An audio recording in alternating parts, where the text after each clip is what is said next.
BMW key fobs not unlocking doors is a common issue. The most frequent cause is a dead battery. BMW fobs use a CR2032 battery. Replace it with a fresh one. If battery replacement doesn't work, try resyncing. This can fail due to electromagnetic interference from sources like cell towers. The process varies by model. For E93 series, hold the unlock button while turning the key to position 1, then press the lock button twice.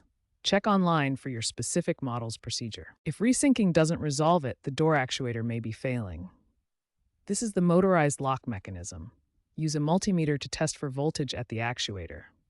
If there's no voltage, it could be the body control module or wiring. If a new battery and resync don't solve the problem, and you've confirmed the actuator has power, the actuator itself likely needs replacement. This is more complex and might require a professional, costing around $150 to $300 due to wear and tear or issues with the body control module. Also keep in mind that software glitches can cause issues, especially in newer models. Consider whether a recent software update occurred before the fob stopped working. Over-the-air updates may require a dealer visit for ECU reset, and electromagnetic interference from sources like 5G towers can disrupt signals.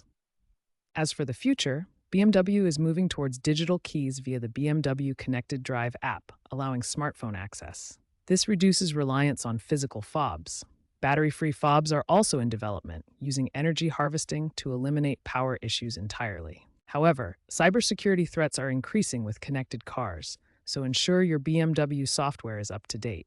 Features like encrypted pairing protocols and AI-driven anomaly detection help protect against remote hacks. Regular updates prevent vulnerabilities and maintain security.